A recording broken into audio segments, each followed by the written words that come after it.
Hi, I'm Daniel, and this is Devlog 3.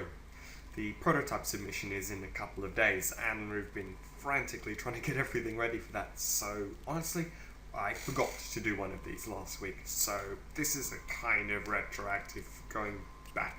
Good thing I have backups. So yeah, there's been a lot done over the past 2 weeks, so we'll be running through whatever I come across, but yeah, this is pretty much almost ready for submission. Almost everything is working, so I'll show you what we've got. Let's fire it up. Also, I spoke for way too long last time, I'll try and cut it down. The first thing you'll notice is audio. We have a sound effect thing, which, yes. So that's directional, which you will notice in a bit. It actually fades in and out depending on how close you are to the outskirts of the house.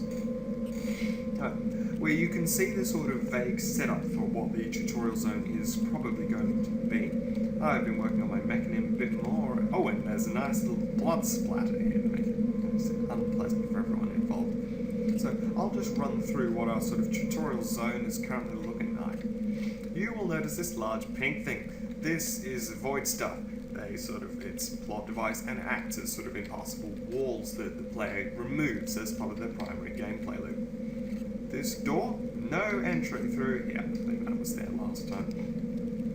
No, we're going to stick a mirror here, but no mirrors, Unity free. So you wander along, Oh, and I've had another go at the grab particle effect. It's not great, but it's an improvement on 4. I'll work on it. So, yes, a little bit of tutorialization here. You now right click, and when the prompt goes away, so you wander through bookcases. Oh, here we go.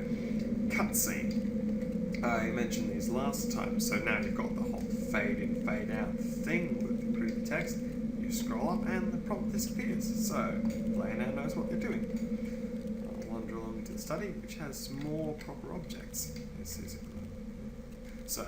is introducing the pulse blast, which, okay. Here's where the canon gets confusing. So yes, this isn't the proper shader. My shader is broken, sort of. It's the first time I've done anything like this, so I'm having some technical difficulties. It's working at the moment, but it just doesn't always, so I don't know how that's going to work. I have a feeling I'm going to be working on it right up to the submission date. You can fling things around. That was interesting. You didn't see anything.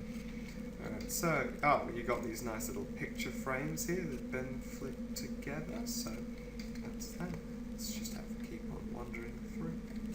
The void wall, so yeah, can't go over here. Wander through the door into the kitchen.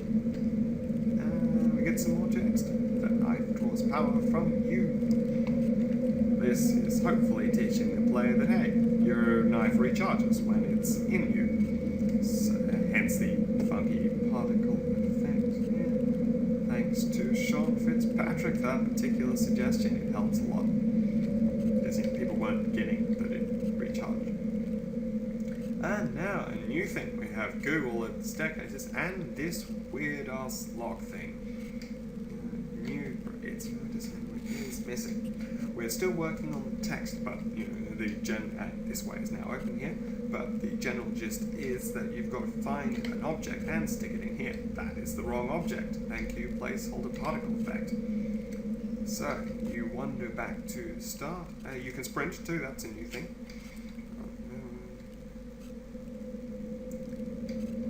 So yes, that hopefully lets the player know that their energy is also their health bar.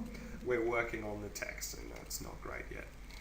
So, there you go, splash, that works, there's a bit of a fade there, but if I go over to this conspicuous red lamp in the middle of nowhere, it stays up for a long time. It's, again, shader not working properly. We will make this better.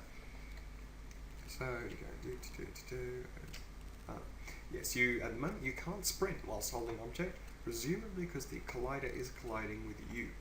So, now I'll see what I can do about that. It's kind of cool actually, you can't sprint whilst holding stuff, but still, you don't want a physics glitch being a gameplay feature, that's not good. So, wander over. Please let this work. And it does. Cool. That's a super hot Stuckland idea animation. You walk through and ta-da! That's the prototype thing finished. You got the bookcase here to like that. So yeah, that's about it for this version. I think in the next video I'll fix up my internal Canon and actually make sure we're going off at the right time. Alright, Daniel signing off.